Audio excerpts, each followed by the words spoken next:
menghitung nilai intrinsik. Ada banyak banget. Ada cara lain yang saya belum bahas di sini. Ada yang pakai PBV, ada yang pakai discounted cash flow, ada yang pakai banyak ya. Tapi ujung-ujungnya ketika dulu saya pelajari, saya masih pemula, dulu saya kan penasaran, pakai ini, pakai itu. Ujung-ujungnya penilaian bisa bersifat subjektif.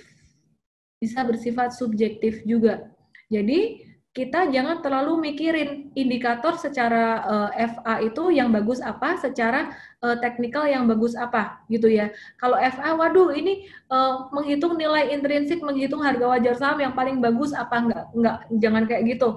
Kalau untuk teknikal, indikator teknikal, MA-nya paling bagus, pakai EMA atau SMA, waduh nggak usah sampai kayak gitu, saya aja pakai simple moving average. Yang paling penting adalah action-nya. Nah, kalau blue chip, saya singkat aja ya, langsung aja to the point. Kalau blue chip, saya lebih suka pakai ini.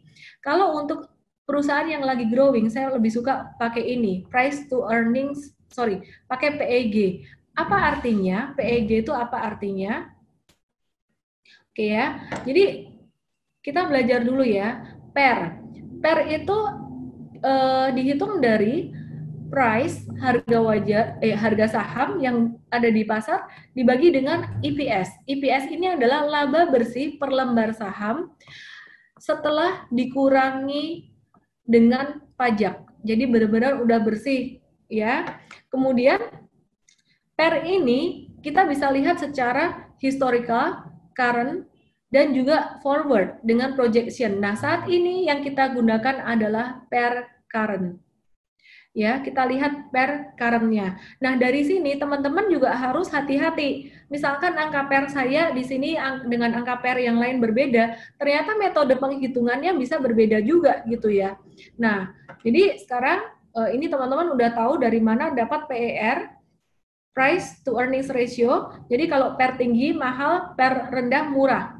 Mahal murahnya nanti saya akan kasih lihat gimana caranya tahu per mahal atau murah. Ada yang bilang per di bawah 15 murah, siapa kata.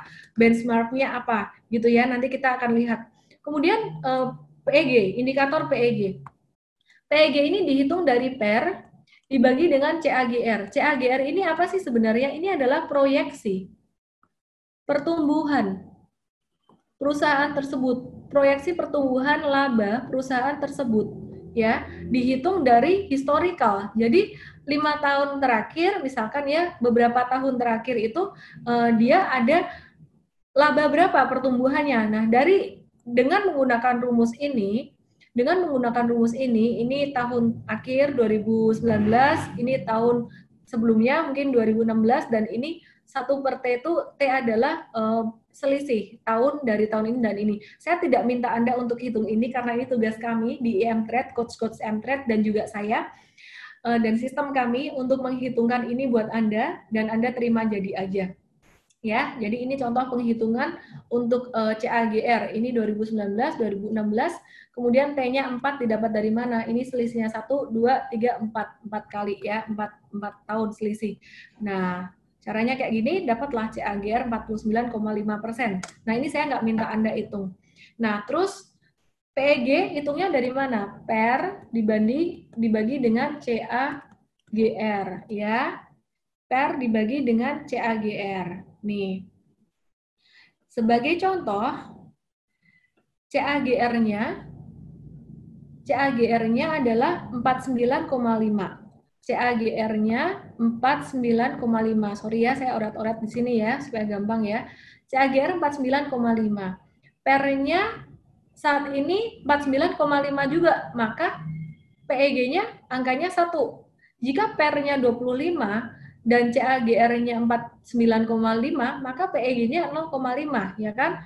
Kalau PR-nya 75, CAGR segini, maka PEG-nya angkanya segini. Nah, teman-teman bisa perhatikan di sini, PEG ratio jika di bawah angka semakin kecil intinya semakin murah, ya, sama kayak PER. Semakin kecil semakin murah, ya, di bawah 0,5 under value, ini fair value, nah ini mulai mahal. Oke, satu hal lagi untuk menghitung saham ini valuasinya mahal atau murah dengan cara menggunakan margin of safety. Simpelnya adalah ya, ini margin of safety kan dihitung dari nilai wajar nilai wajar dikurangin dengan harga. Wah, ini nggak usah pusing-pusing nih teman-teman, nggak usah mikirin kayak gitu nih. Ini tugas kami di IM-Trade yang cariin Anda intrinsic value-nya berapa, dan Anda bisa bekerja menjalankan aktivitas Anda sehari-hari nih ya. Jadi gini nih, ini harga pasar. Kemudian ini intrinsic value atau nilai wajar. Kalau intrinsic value di bawah dari harga saham yang saat ini, maka artinya ini terdiskon. Jika sama, maka wajar, jika di atasnya maka mahal. Nah, kalau di sini ini misalkan harga pasarnya dan intrinsic value berapa dihitung, oh ternyata jaraknya 50% ini. Dari sini sampai sini jaraknya 50% gitu. Ya, jadi ini termasuk murah. Oke, saya akan kasih lihat aja untuk intrinsic value dari saham-saham yang kita rekomendasikan untuk diinvestasi. Berarti kan teman-teman, ini adalah margin of safety, ya ini benchmarknya ya. Kalau di atas 50% jaraknya dari harga wajar dan harga pasar, ini harga pasar, ini harga wajar, 50% artinya under value. Tapi kalau jaraknya di sini 50 sampai 0%, ini slightly under value, sedikit terdiskon.